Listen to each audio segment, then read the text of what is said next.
Good afternoon, ladies and gentlemen. A warm welcome to you all to the GSMA South Africa Digitalization Economy Report. My name is Nomonde Kongaka Swapa, and I'm part of the GSMA Sub-Sahara Africa team, and I'm based here in South Africa, which is what I call my home. Before we begin with the program in our midst, I'd like to acknowledge the presence of Chairperson of the Portfolio Committee of Communications and Digital Technologies, Honorable Kusela Sangoni, also Honorable Minister Soli Malatsi, Minister of the Department of Communications and Digital Technologies, Director General within the Ministry, Ms. Nongwela Jordan Jali, our esteemed African Telecommunications Union, SG, Mr. John Omo. Also, we can never leave behind Chairperson of ICASA, Mr. Mutibi Ramusi, and we also have a guest all the way from Uganda, Deputy Minister Godfrey Baloko. And I also want to acknowledge all the CEOs and executives who form part of today's CEO dialogue. And just to make sure that I cover everyone, KwaXhosa City, Manene Namkelekile, Nonke Namanenekazi, you are all welcome. So, for the past few months and weeks, together with the GSMA leadership and fellow GSMA policy colleagues, we have been crisscrossing the continent, which saw us launch our first report in Nigeria, then followed by Zambia report launch, and subsequently the Kenya and Ethiopia report launches. And today, I'm excited that we are here in the southernmost tip of the continent to launch our very own South Africa report titled Driving Digital Transformation of the Economy in South Africa, Opportunities, Policy Reforms, and the Role of Mobile. As we gather here today, we convene at a moment where we as South Africa are taking stock and reflecting deeply on the milestones achieved since our country attained her democracy 30 years ago. And the same could be said about where the ICT sector and the mobile network operators are in particular as well, reflecting on their collective journey, looking at the contributions that they have jointly made over the years, and perhaps their observations about the evolution of the technologies from 2G, then 3G, and the subsequent migration to the 5G networks. As you might all be aware, on the industry's current agenda is talk about responsible and managed manner of sunsetting some of these technologies. As we gather here today, we all recognize that ICTs and more broadly the digital economy play a central role in the future of South Africa and its development. And this is precisely the reason why we as the GSMA have commissioned these various reports to examine the role of the digital economy and to understand how the mobile industry is supporting the digital economy and the digital agenda, whilst ensuring that we leave no one behind. As we undertake the work that we do as the GSMA, we do not work alone as an organization. We are strong advocates for partnerships and collaborations, which is the reason why we partnered with the African Telecoms Union to launch the South Africa report today. And to kickstart with our program, I would like to call upon on stage the SG of the ATU, Mr. John Omo. We welcome you, SG.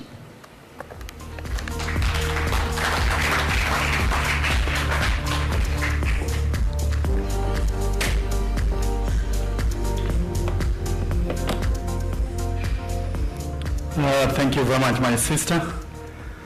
Let me sit on the protocols that you have established, but recognize the presence of Honorable Kusela Sangoni Diko. I got it right this time, Mheshimiwa. The Portfolio Committee on Communications and Digital Economies Chairperson, Honorable Soli Malatsi, the Minister of ICTs of South Africa, Sebo, Minister of State for ICT for Uganda. Thank you very much. Chairman ICASA, thank you very much for joining us. CEOs, Angela, GSMA Africa Lead, Bridget, hopefully joining us online, CEOs of operators in South Africa. I have the pleasure, at least today, of meeting physically my height mate, the CEO of Vodacom.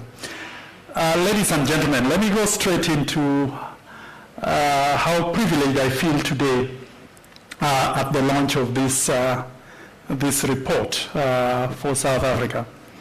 I want to start by commending you, Madam, and the team in Sub-Saharan Africa for what I consider to be a very in-depth study of some of the challenges, the opportunities, and the milestones that we have registered in this continent in terms of digital transformation. And to say that I'm delighted to partner with you at this event as the African Telecommunications Union for the launch of this report. For a couple of reasons, but let me just mention that the continent's journey towards digital transformation has reached what I consider to be a critical point. Critical in the sense that we see encouraging statistics.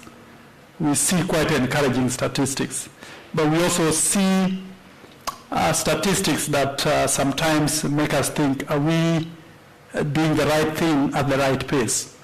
Because as we develop, those that have developed are not waiting to catch up with us.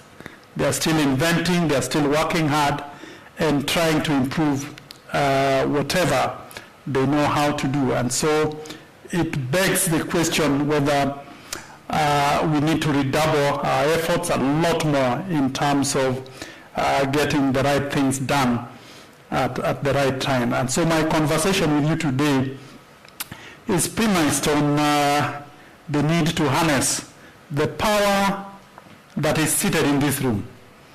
I see ministers, I see a honorable member of parliament, I see a regulator, I see CEOs of companies that provide services, I see industry associations.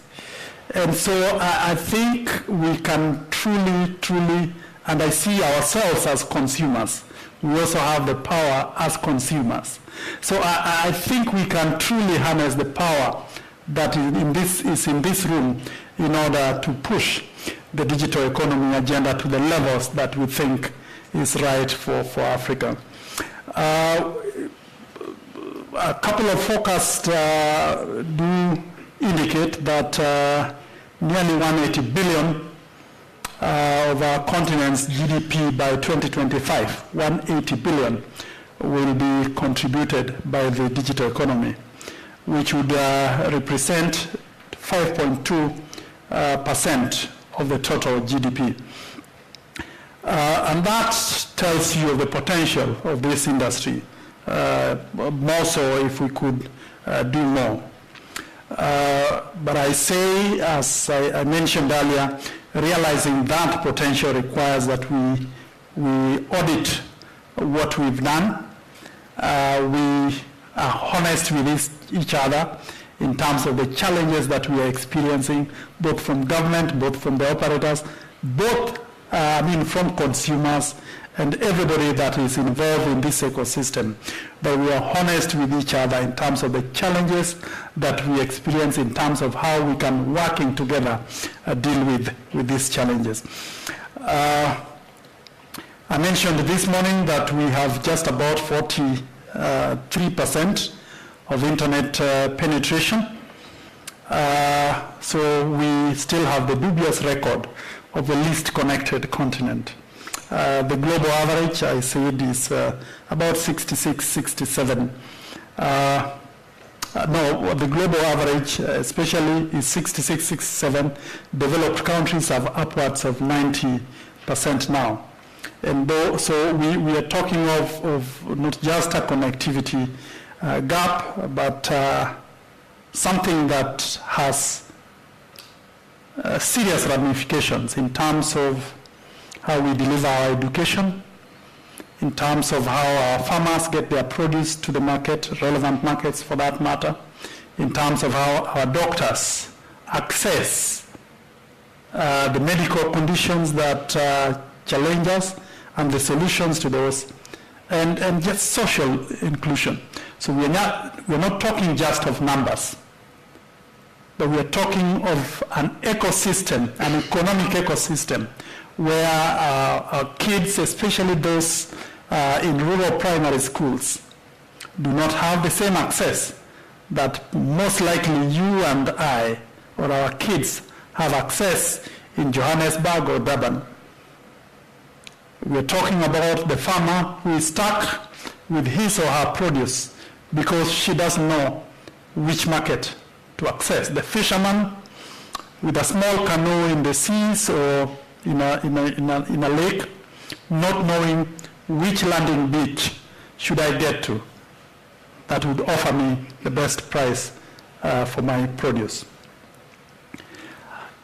Bridging that gap will require, according to World Bank estimates done some 5 or so years ago, $100 billion US dollars in terms of infrastructural investment.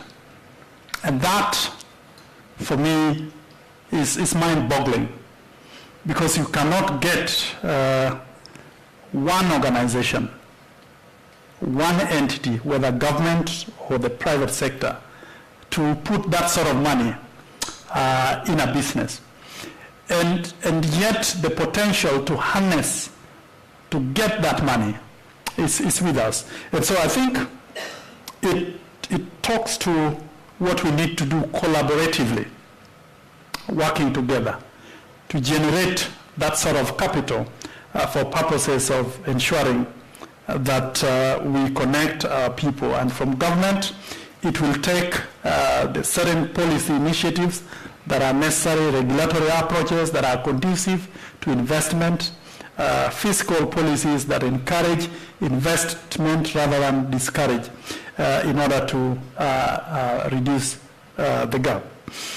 Increasingly, our young people are getting the skills from either the curriculum that we have in our schools, but we have a segment of the population, those that are living in rural areas, those that are elderly, that do not have the sort of knowledge, skills that is necessary in order to participate meaningfully in this economy. And so we need to retool or skill our people in the art of ICT so that there's no segment of our population that is left behind. Africa, again, based on global indices, still has the worst of cybersecurity measures and data protection regimes. And so as more and more people get into the grid, we've got to get back and say, how do we ensure that the data is secure? We were talking about the cloud this morning. How do we ensure that the data is secure, that our kids are not taken advantage of by online criminals and such like? Later on, we will be talking about universal service funds. And most of our countries in Africa have, in one shade or the other, some way of, reaching those that are not connected or adequately connected. And so we do believe that there are challenges that have been experienced, but there are opportunities that lie in terms of what we can do by huge resources, I must admit, huge resources that are sitting in the funds that we've created, but somehow the use is challenged in quite a number of our countries. And so we need to have a genuine dialogue. Honorable Minister was speaking to a manager of a universal service fund in one of our countries, and her greatest challenge was that call comes from the minister's personal assistant that the Honorable Minister is traveling to such a place. It would be nice, I think, that you finance that trip. And so operators in that country are beginning to question, really, is this why we've contributed money into this kitty? And so some of such institutional challenges are things that we need to deal with. Looking into the future, there are a myriad of new technologies that promise a lot for this continent. We've worked with the regulators in this continent in terms of Africa's rollout of 5G, and we see promising results in terms of that technology that we need to harness. We need to play a lot more in the area of artificial intelligence and a myriad of other emerging technologies to ensure that we are not left behind. As I conclude, let me just say that Africa's digital transformation is not about ICT. It's not about ICTs. It is about economic empowerment of our people and realizing that you and I who are sitting in this room are but servants. We are not bosses to anyone. We are servants empowered with the decision-making opportunities to improve the lot of our people. And so the application of ICTs is not just about ICTs, but the opportunity that is given to us as leaders to transform the lives of our people.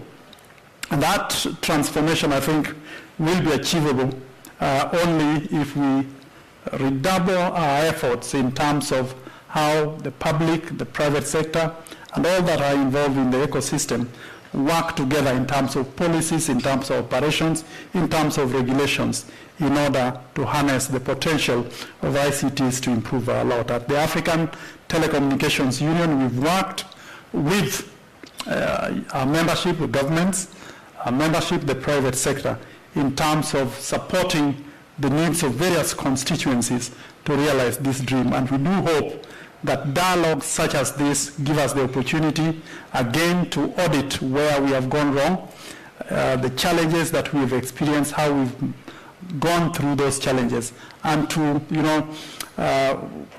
offer solutions to some of those challenges. I need to say that, again, I think that talking ICTs is not talking about gadgets or terminals or infrastructure. It's talking about the power that we have in this very room to transform the lives of our people. I thank you.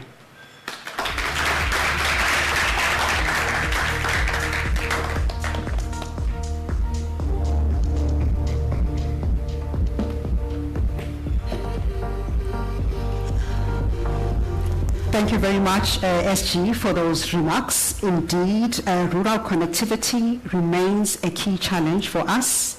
And also, we can never downplay the importance of upping our games when it comes to how we address and respond to issues pertaining to data security, but also importantly, how we make sure that online safety is brought to the fore. But what is most encouraging, SG, is that all of us gathered here in this room, we have one common purpose and one common goal to make sure that we find means and strategies of how we bridge that digital gap, which is always constantly seeks to want to get wider and wider as new technologies come to the fore. Now, to give us a glimpse and insights and also nuggets of what is contained in the South Africa report that we are about to launch today, I would like to call Ms. Angela Wamola, who is the GSMA head of the Sub-Saharan Africa region. Welcome, Angela.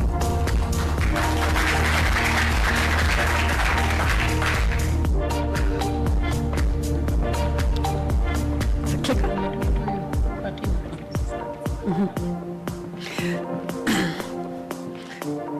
I stand on existing protocols, and thank you so much, our distinguished guests, ministers, ladies and gentlemen, for joining us here today, this afternoon.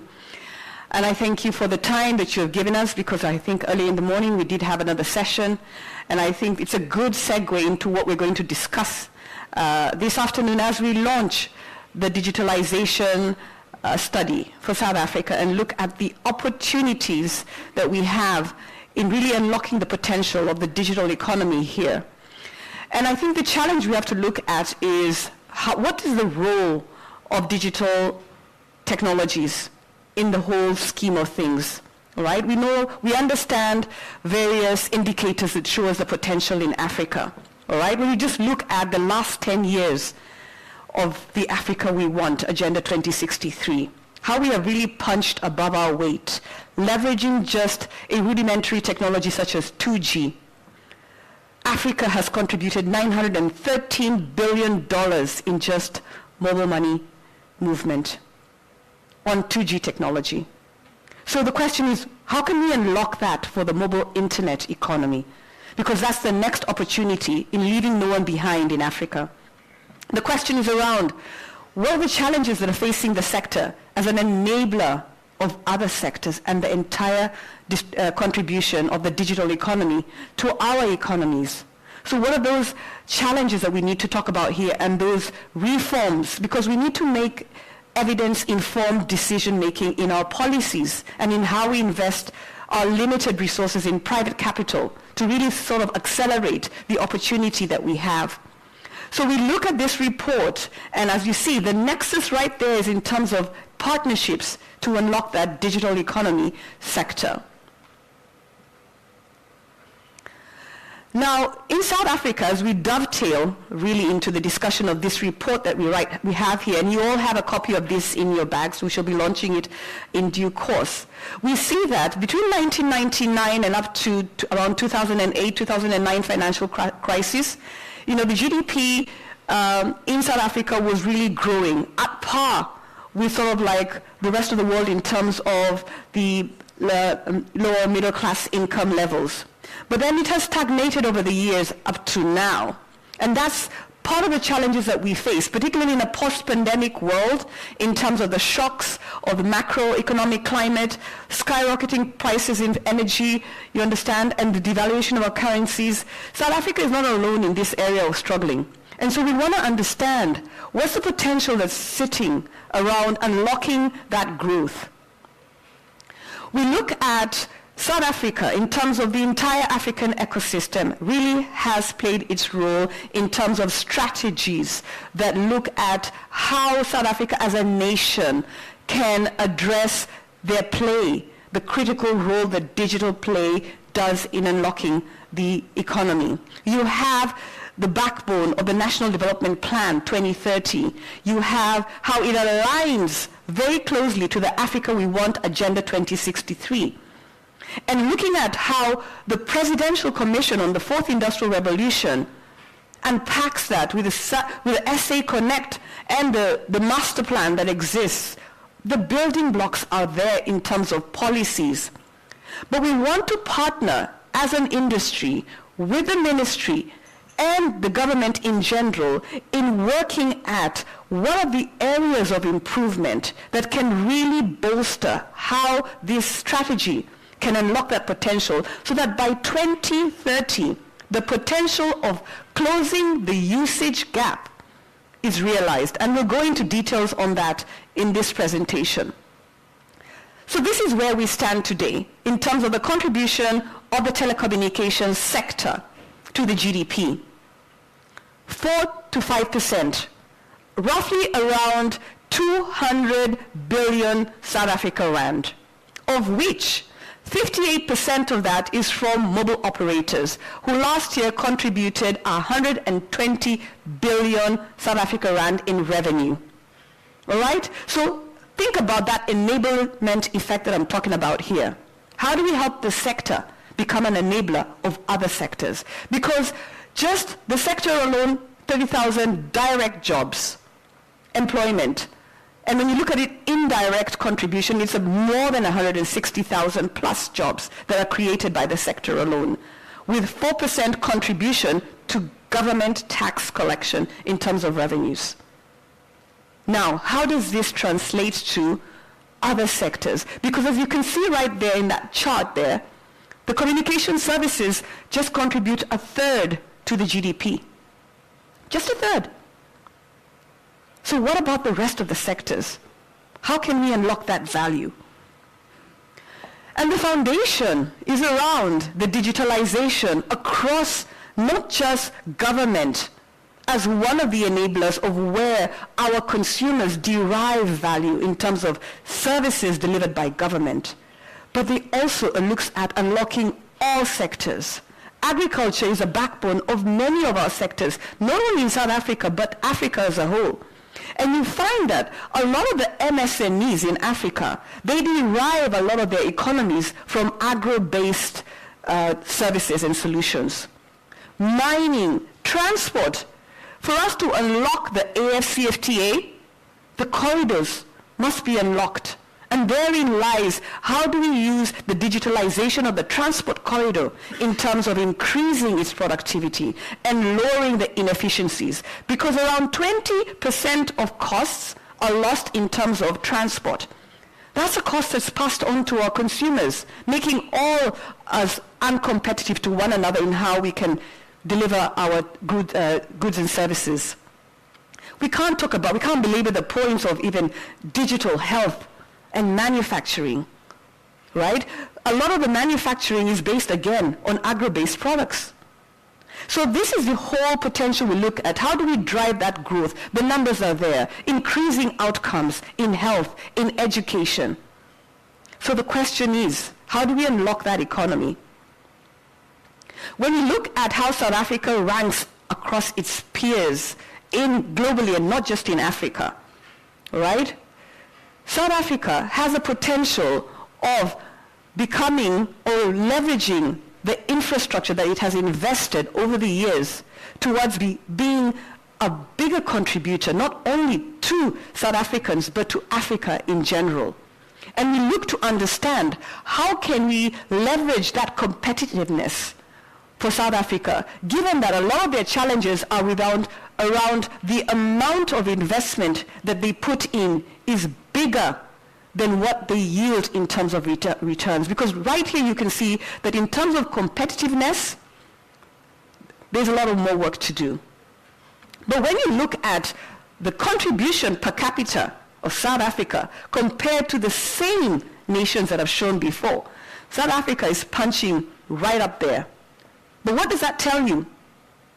It means that for every dollar that the industry in South Africa invests in infrastructure, they are not deriving as much as their peers across the world. And the question is around, how do we get more of our population using the internet? More importantly, leveraging the investment to become contributors of the economy. Because when you look at, if we're already spending more than other nations to develop that infrastructure, look at where we are in 5G population coverage, because that's the beginning of the railroads that we have today. I think in general, the contribution of 5G in terms of coverage of the population in Africa is at 2%. All right, compared to, for example, in South Africa, where 4G coverage is already at near universal coverage of 99%. So if you were to get from 2% to 99%, how much more infrastructure, dollars per person, are you going to contribute to that? So that's going to show you we need to look at the sustainability of the sector. Because the more expensive it is for us today, then the challenge exists in that digital divide. How do we move from 2G to 4G, to 5G, to cloud computing, to generative AI, when you're looking at that amount of capex per person? And this is South Africa, which is way ahead of the curve in sub-Saharan Africa. So there is a lot of opportunity that sits here in terms of relieving that pressure for us to be able to leverage that infrastructure better. As I've mentioned, interest rates, it's a capital-intensive business. You have to import the equipment. Whether it's 5G, whether it's cloud, whether it's AI, all that requires capital expenditure. So how can we release that pressure so we can continue to invest from 4G and beyond? How can we look at energy supply? Today we'll talk about our report that delves into energy. And therein you will find that energy costs in Africa are skyrocketing. The share of the cost of energy for our consumers in an urban area is around 30%. And it increases at a premium of 37% for our rural population. That's a 67% cost that's passed on to our consumers. So we'll talk about that later today. Of course, the weekend consumer spending power, right? If we're looking at already, as SG talked about earlier, that in Africa, the cost of the affordability of data is around 7% of the size of the wallet of our people. And their consuming power, spending power is continuing to weaken with the macroeconomics that we're facing.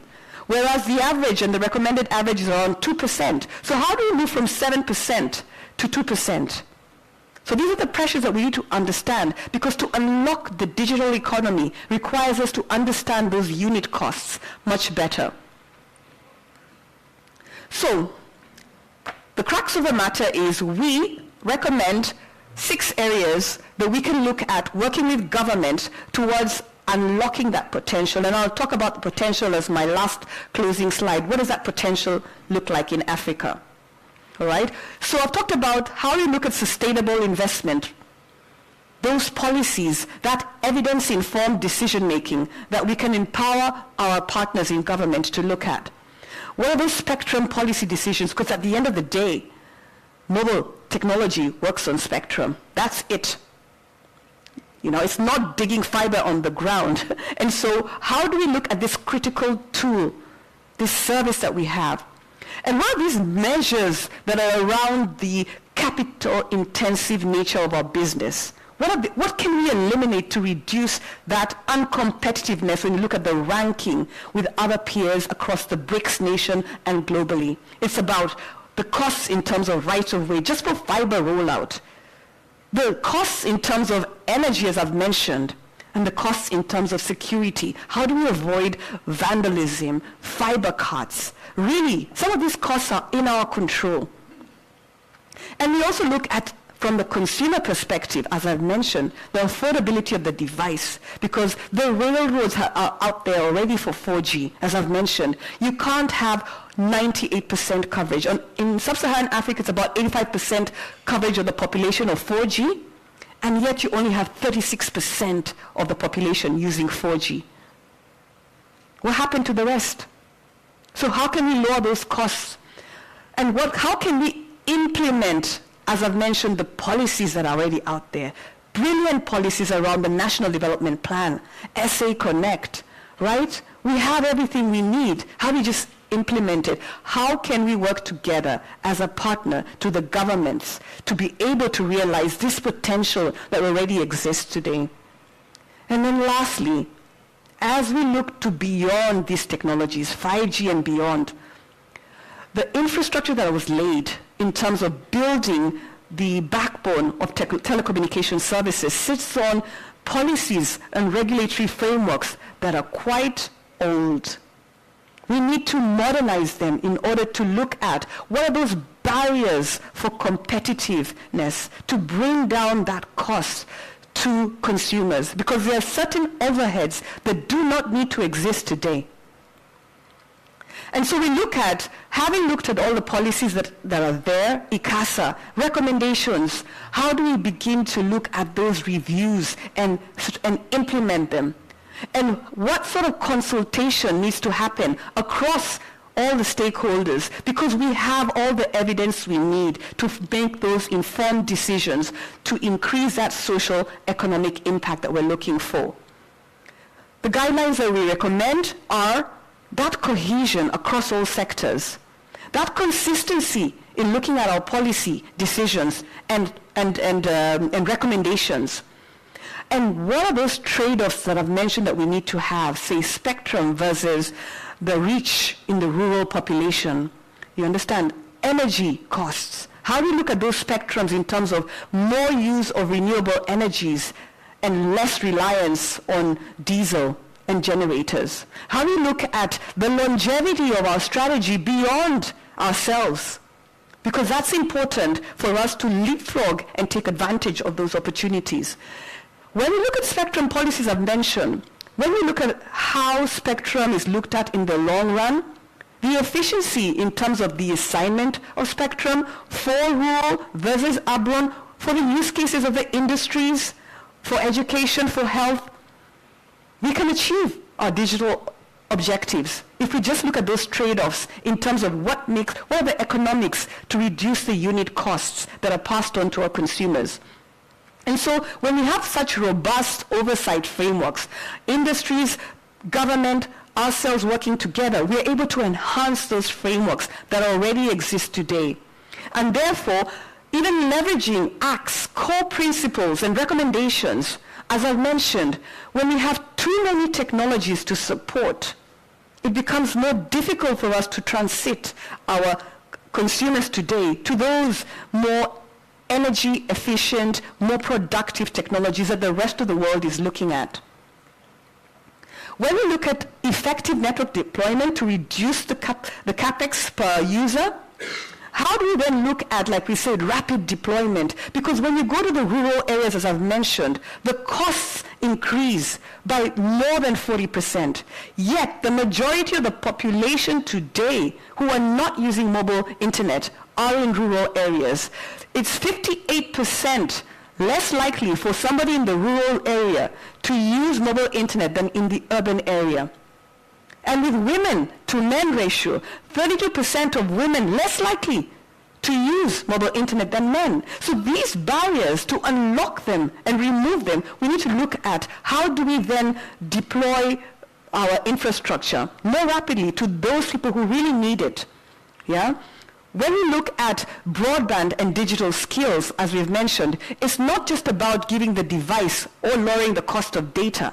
The next level is about digital skills for our rural population, for our vulnerable communities of children and women to get online, removing those barriers. And so I think there is an opportunity here, having looked at our peer countries in the BRICS nations, to leverage learnings from the G20 and India, given that South Africa is going to take over the presidency of the BRICS. How do we leverage those learnings to leapfrog? Because India has leveraged the power of 1.4 billion plus. China has done the same. Africa has those numbers, right? We need to work together and learn from our colleagues to be able to understand what we can do there. As I mentioned, with energy supply, if 67% of the cost of energy in the rural areas, the share of cost of rural areas, how do we then look at self-provisioning alternative energy? Africa is blessed with hydropower. Africa is blessed with solar and wind. But renewables, we use 20% compared to the rest of the world. We ourselves have built that alternative energy sources, particularly in rural areas where the cost becomes prohibitive. And how do we therefore work with other sectors so that we can implement the proposed measures that have been recommended by ACT? How do we look at categorizing infrastructure for telecommunications as critical, as I've mentioned? In Nigeria, this year alone, Nigeria has categorized network infrastructure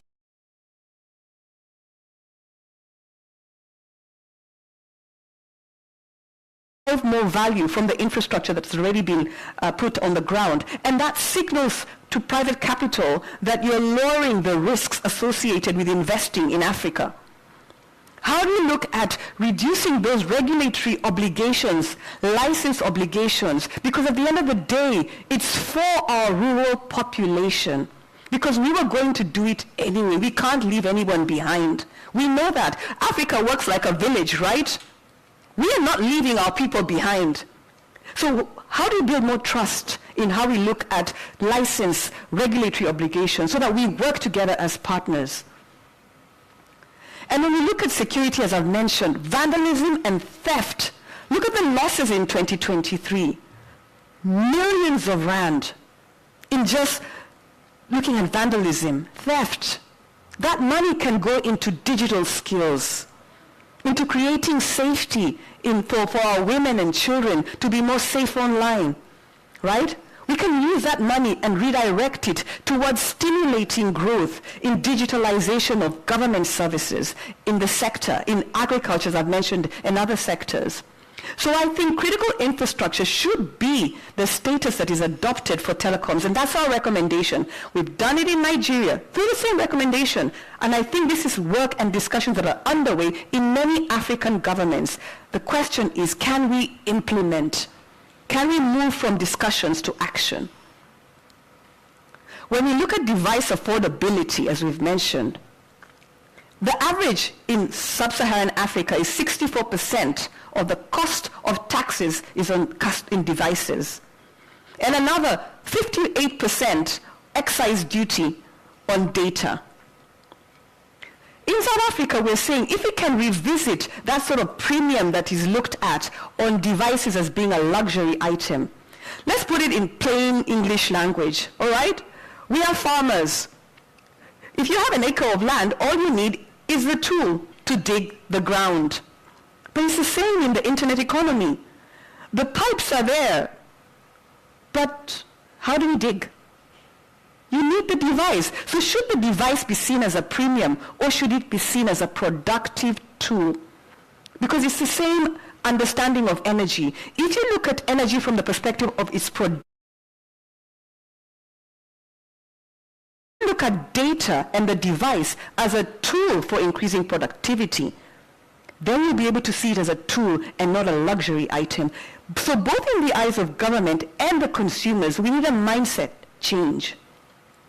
So we look at also the opportunity in South Africa, having set the bar very high in Africa. How do you look at device recycling and refurbishing centers? Because you must establish the assembly lines in the country to be able to repackage these old devices so that the population, the rural population, end up with a beautiful device that's refurbished, repackaged, and has another new lease of life. I think there's a possibility in Africa, not only for South Africa, but for the rest of the continent, because that's where we begin to trade with one another.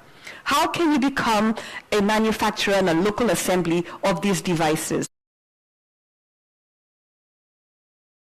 Skills, again, it's just leveraging that, what exists in terms of your skills, the digital skills programs, because we can unlock 39% of South Africa SMEs who say that digital skills is their barrier for digital adoption. Can you believe that? And yet MSMEs are the backbone of our economies. But they're saying, I need help. So the digital skills program exists. Now it's about partnering to make sure that we help them, in that journey.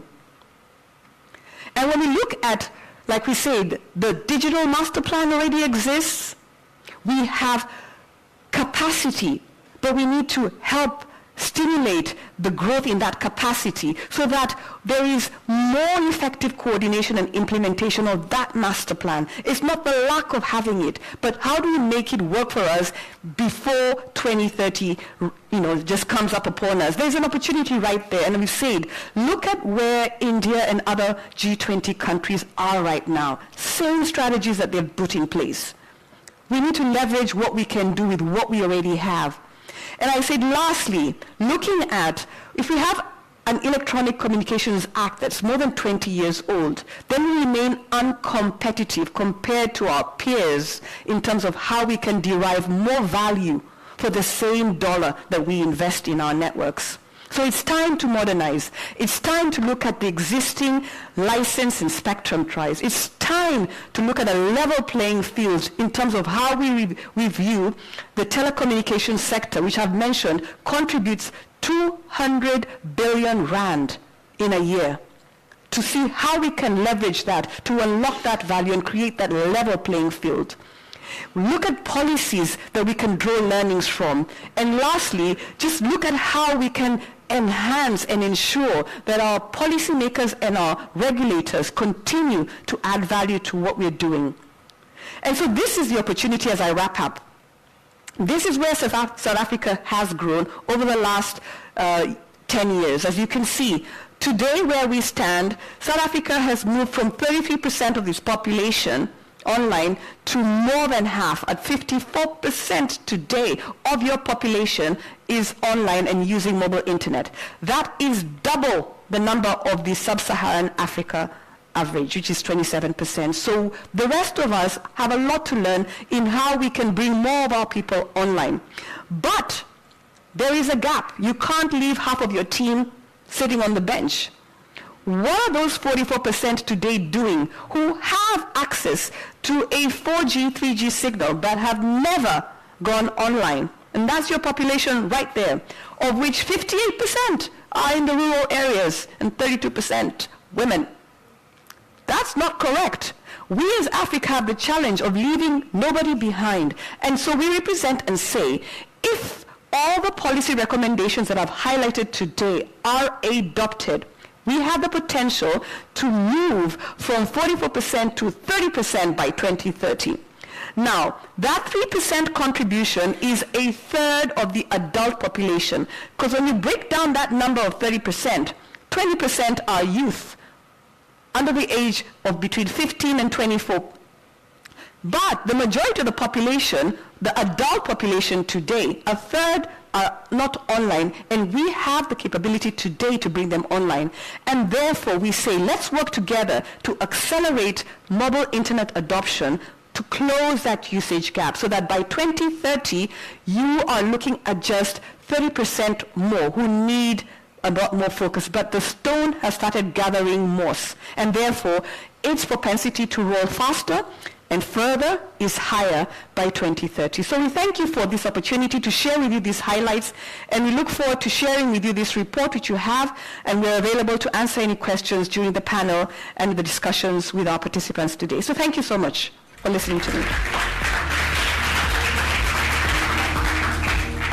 Thank you very much, Angela. In the backyard at the GSMA, we call her Mbogodo because she leads from the front, she provides the vision, but not only that, she also provides the necessary support. Without any further delay, I would like to call the chairperson of ICASA, Councillor Mutibi Ramusi, who will take us through the topic, South Africa case study, regulating your way to a digital economy. Over to you, Chairperson.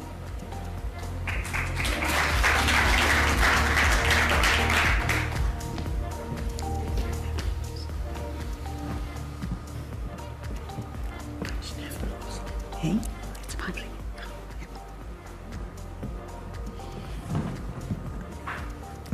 They present. Oh, you.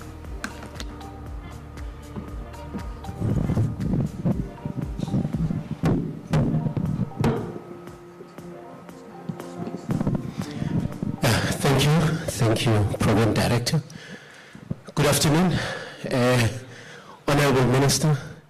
I heard we've got a Deputy Minister as well in the House, SG, AT, and DG, Portfolio Committee Chairperson, and all the CEOs in the House and colleagues in the industry. Good afternoon. I'm not going to take long. I think I was asked just to come and share a little bit in terms of the topic itself and what's the plan and the vision, because anything that talks digital, it's got a starting point. And I just want to give a little bit of an appetite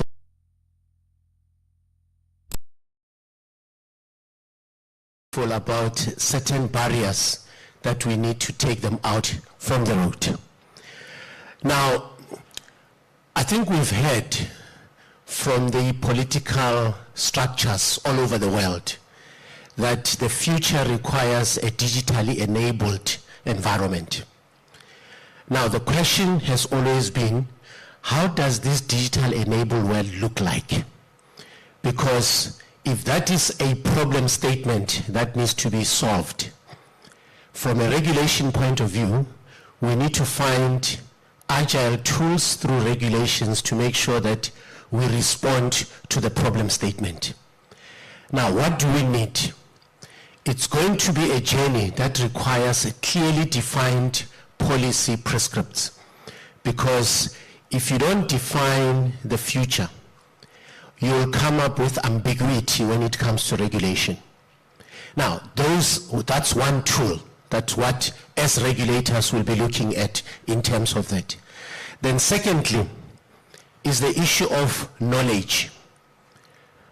In this journey, collaboration and partnership is going to be key. We all know that most of us, I grew up in a village in Limpopo, Gobutok. You know, when you talk about transformation, it starts with how your parents, your neighbor, how you interact. Now, if you don't understand what I'm talking to you from a understanding point of view, it becomes a problem. So literacy and partnership with educational institutions as a regulator, it's going to be important to say, how do you then factor them into this value chain? Now, case in point, we know for those that have grown in townships, sometimes we take things for granted. And when I'm in a rural village, what we really want to see is efficiency, trust, and issues of effective way of engagements. Now, if you take that kind of an environment, the case is you've got infrastructure, and I'm glad that the GSMA here, from the study that has just been shared with us, I think for all of us, we've picked up that if you don't have a properly constructed infrastructure, this becomes a challenge. Now, if we really want to bring transformation, we need a robust infrastructure, a zero trusted infrastructure, because it's all about security and it's about adoption. For anyone to adopt, if I'm from a regulatory point of view, those that are building networks, they need to make sure that that network is trusted, it's agile, and most importantly, because we're talking collaboration, it must be open. And when it's open, the issue of cost comes into play. Now, if all those elements are taken care of in this particular environment, we are of the view as regulators, those are in the house, we will provide all of you with an enabling regulatory framework, which will then ensure that from an investment, from an economy growth, this becomes just a sail in the ocean. So how we're going to do it, Program Director, I think for South Africa, it's going to be important that when you have what you call the universal service obligations, and when we talk about a need to connect the unconnected, it's not just going to be a joke, it has to happen. Because when we talk about inclusive society, it must be a child who comes to Cape Town and get the same feeling of being in Harangua. A child that comes from Kenya, in one of the villages, and going to Nigeria, the same experience must be the same. So it's not something that we are still going to negotiate from a regulator. I think it's something that must just happen, because all of us, we are mobile, and you need to be a traceable citizen so that we can protect you as well.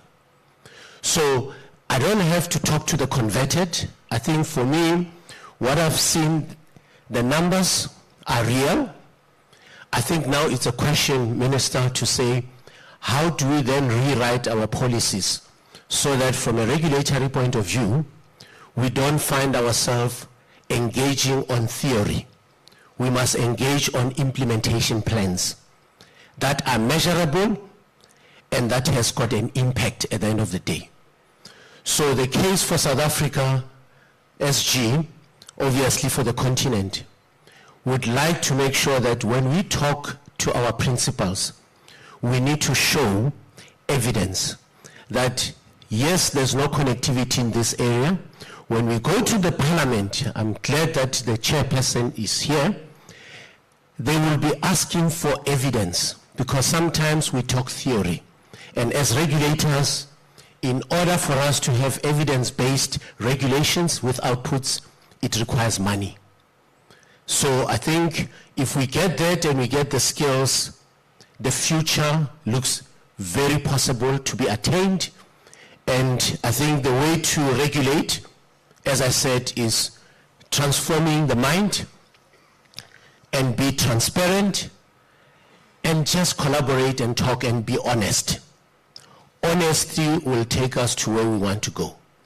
And that would have been my contribution for this subject. And as I said, I think the groundwork has been done. We are going to use the stats here so that when we engage with all the licensees, the SMMEs, when we consult with those communities, this is now going to be our point of departure, so that everybody knows that in my township, we've got so many unconnected communities, because ultimately, Program Director, is to facilitate economic activities for the marginalized communities, and most importantly, for women in terms of protection, because we believe that in the society, communities that we live, early warning, it's not just a luxury. We need early warning systems in each village so that we can protect our children and ourselves. And finally, I spoke about the issue of a zero trust architecture.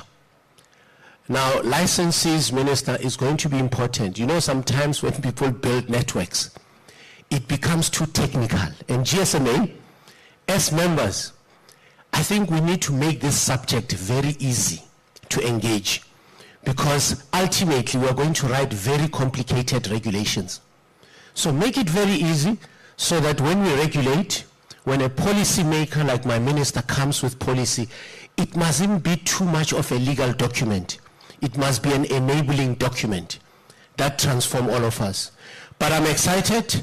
I now have a 5-year plan agenda. I just need now to go back with my colleagues who are here in the midst and make sure that we strengthen Africa, we contribute to the 2063 agenda so that we are not left behind. And that's the commitment, I think, from ICASA that I can share with yourself. But as I said, I'm very excited. We're just ready to move. We just need skills and support. I'm glad my principals are here, so I don't have to go and re-lobby. But this document will help to set the tone for our discussion and collaboration. Thank you very much, and congratulations. Thank you very much, Chairperson. So, leading up to today's preparations, we had behind-the-scenes planning, and we're having discussion with SG, and this was also in relation to the Universal Service Fund engagement that we're going to have this afternoon. And SG sounded very restless. You know, he says, yes, congratulations, GSMA. Last year, you launched your Universal Service Fund Report 2023. We arrived again in Barcelona. We had high-level deliberations. We saw the recommendations, but it is time for us to act and to move fast, you know. And he says, time for talking is done. And I think it precisely speaks to why we do the work that we do as the GSMA. Just high-level sharing in terms of some of the reports and the recommendations that have come out, for instance, because what we do when we commission these reports, our intended goal is to, if we do pick up areas where there needs to be progress or improvement, our end goal is to see how we can even perhaps, if it's possible, shape policy reforms or make any recommendations that might be considered. You know, I'll give an example. In Nigeria, part of the recommendations that we picked up were issues around infrastructure challenges and also the way leaves. But following the launch of the report, we can confidently share with you that the government of Nigeria already is implementing some of the things that have been picked up in that particular report. We were in Zambia about just over 3 weeks ago, and one of the policy challenge that we picked up there was a policy tariff increase on mobile money issues. And straight out of that launch of the report is that we sat down with the Bank of Zambia, and tomorrow discussions will be continuing so that we can find each other based on the research that we have and all stakeholders that are concerned, you know, to find a way on how we can see how this recommendation perhaps can be reviewed and ultimately repealed because it has had an adverse effect. And a case, in the olden days, I think it was a report that was written by Professor Alison Gilward stating, the title says, good intentions, unintended outcomes. So I think this also was one of those. So without wasting any further time, I would like to call our Honorable Minister, Honorable Minister Soli Malatsi, Minister of Communications and Digital Technologies, to deliver his keynote address. The topic for his address is leveraging technology to drive economic growth. Over to you, Minister.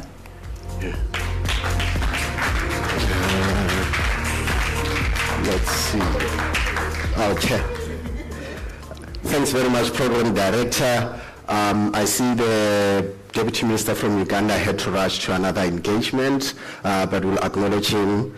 Chairperson of the Portfolio Committee, Kusela Sangoni, the CEOs who are all here, the DG, the Chair of ICASA, and all the government officials that are here. It's truly an honor for me to address you today at this esteemed gathering hosted by GSMA, an organization that has always been at the forefront of driving cooperation, upholding standards, and fostering innovation in the global mobile communications ecosystem. As we gather here to discuss how we can best harness technology to build a more connected, sustainable, and prosperous future, I'd like to share with you what is our vision for leveraging connectivity, especially mobile technologies, to drive one of the key priorities of the Government of National Unity, being driving inclusive economic growth. In the modern world, mobile connectivity is just not an added convenience. We know that it is a fundamental driver of economic growth. Mobile technologies and digital infrastructure are the backbone of a more inclusive, sustainable, and globally competitive economy. For South Africa, connectivity has the potential to be a great equalizer. And as we look to grow our economy and create opportunities for all South Africans, we must ensure that mobile connectivity becomes a catalyst for growth, particularly for those who have been historically excluded from the mainstream economy. South Africa, with its fast developing mobile ecosystem, is a prime example of how connectivity can create new opportunities. The country's mobile industry has grown rapidly in the last decade, with mobile broadband penetration increasing significantly. And as we saw in terms of that, the now published report on the digital economy, South Africa's mobile industry contributed approximately 4 to 5% of the country's GDP. This contribution is set to grow as mobile penetration deepens, particularly of smart devices among South Africans in rural areas, and as more people gain access to mobile broadband. However, despite this progress, there are still significant gaps to access affordable and reliable connectivity, particularly in rural and underserved areas that Ndate Ramusi and I and some in the room come from. While mobile broadband penetration has reached 85% in urban areas, only 56% of rural South Africans have access to mobile internet. These disparities create a digital divide that limits the ability of millions of South Africans to access the benefits of connectivity, such as online education, e-commerce, mobile banking, and government services that are available online. Therefore, it is crucial that we address all these gaps. Access to mobile networks and affordable data is not a luxury. It is a necessity for South Africa's socio-economic development. And without increased investment in expanding mobile infrastructure, we risk leaving behind a segment of our population, particularly in rural communities, who would otherwise benefit from the opportunities that technology has to offer. The good news, however, is that mobile networks have proven to be one of the most cost-effective ways to bridge the digital divide. In South Africa, mobile technologies have been crucial in connecting people even to the most remote areas. However, to fully leverage this potential, we must ensure that everyone from mobile operators, investors, and innovators have the right regulatory environment and incentives to continue investing in infrastructure and even more in scale. We know that investment in connectivity is a key enabler for driving inclusive economic growth. Multiple studies consistently show how expanding broadband access leads to tangible economic benefits. And according to research by the World Bank, a 10% increase in broadband penetration can lead to up to 1.38% increase in GDP growth in developing countries. In South Africa, this translates to creating new opportunities for millions of people, especially underserved communities. And in particular, mobile broadband infrastructure is critical for small businesses and entrepreneurs who rely on mobile networks to access markets, find suppliers, and interact with customers. So by improving mobile coverage and affordability, we can foster innovation, unlock new entrepreneurial opportunities, and stimulate the local economic activity that our country so much needs. And as an example, South Africa's mobile banking platforms such as MTN Mobile Money has empowered millions of previously unbanked citizens by providing access to essential financial services. It has been a game changer, particularly in rural areas where traditional banking infrastructure is sparse. And similarly in agriculture, platforms such as WeFarm are helping farmers in South Africa access information, markets, and financing through simple SMS-based platforms, improving productivity and income opportunities. This is one of the many examples of how connectivity can truly empower individuals and communities to drive their own economic success. But to further unlock the potential of connectivity for economic growth, we need to ensure that the investments in mobile networks continue at scale, especially in these communities we continue to identify that have been underserved. There is an urgent need for both public and private sector investment in 4G and 5G infrastructure, as these technologies will enable faster and more reliable connectivity that is crucial for economic growth. For example, we know that 5G networks, which promise download speeds of up to 100 times faster than 4G, are expected to revolutionize industries such as healthcare, manufacturing, transportation, and creating new opportunities for business innovation and job creation. However, building this infrastructure requires significant investment. And to attract investment, it is critical that we create a supportive regulatory environment that encourages both local and international players to invest in the South African digital infrastructure. The South African government is actively working to improve spectrum management and lower the cost of data to make mobile services more affordable and more accessible. It is by making mobile data more affordable that we can enable more South Africans to participate in the digital economy, which will help unlock boundless economic opportunities that have not been previously explored. One of the most significant impacts of mobile connectivity is the ability to create jobs. The mobile ecosystem supports millions of direct and indirect jobs across South Africa, from mobile networks, technicians, to digital marketers and app developers. The mobile sector is also a driver of job creation in other industries as more businesses adopt new technologies to streamline their operations and engage with customers. However, to ensure that technology always complements job creation rather than displacing workers, we must focus on initiatives that also empower workers with digital skills and promote job creation within the digital economy. The South African government has taken several steps to build up a digitally skilled workforce that is ready for a tech-driven economy. Initiatives such as the SAYouth.movi platform connect young people with digital training and job opportunities, while the Department Skills Program offers training in data science, AI, and cybersecurity in partnership with local universities. Additionally, the coding and robotics curriculum introduced in schools equips learners from a very early age with essential digital skills, and the Future Skills Initiative prepares youth and adults for tech-focused careers. These programs empower South Africans across the country, particularly in underserved communities, to engage fully in the digital economy and to prepare for the skills of the future that our economy will need in order to continue growing to the level that we want it to. The key now is to significantly increase further investments in education, particularly in digital skills, to ensure that the benefits of technology are felt by all South Africans. So colleagues, as we all look to the future, South Africa's vision for economic growth is centered around digital inclusion, sustainable development, and creating opportunities for all.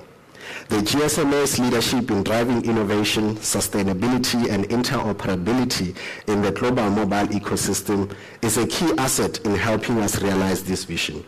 Your commitment to improving mobile network standards and driving sustainability across the industry aligns closely with South Africa's goals for the future. And the South African government is committed to supporting policies that foster digital growth, that will encourage investment in mobile infrastructure, and that will ultimately ensure that all South Africans benefit from connectivity. So we look forward to the continued collaboration with the GSMA and other stakeholders to build a much more connected and inclusive and prosperous future for South Africa and the continent as a whole. The transformative power of mobile connectivity has already reshaped our economy, but there is still much more that needs to be done. So to truly unlock that potential of mobile technologies for economic growth, we must all invest in expanding infrastructure, improving affordability, and ensuring that digital skills are accessible to everyone. It is by working together that we can ensure that technology becomes a force for good, that will drive economic growth, create the jobs that our economy needs, and ultimately improve the lives of all South Africans, which is what we are all obsessed with. Thank you very much. With your permission, Minister, I'd like to request that you remain on stage because we're going to move to the next part of the program. So, Minister, very much thanks to yourself and your office for the support that we continue to get, but also the back engine. Each time we knock at the ministry's doors, they're always ready to open the doors for us, including working towards this particular report. And also, Minister, we're looking forward to holding hands with the office again as we unroll and unfold the next report that we're going to be working on, titled the Handset Affordability Study. Absolutely. So what's going to happen next is we're going to launch 2 of our reports, and as we launch the reports, once we've launched the reports, we're going to have 4 photo opportunity moments. The first one, we're going to have a picture with our head, Ms. Angela, with the minister. The second picture, it will be with the minister with the GSMA team. The third picture will include the chairperson of ICASA, the SG, the DG, the chairperson of our portfolio committee, and the final picture, we'd like to call all our executives from the MNOs who are representing the respective organizations to come on stage. So in that order, I'd like to call Ms. Angela Omona to do the launch. So you can start. Oh, we're going there. Cool.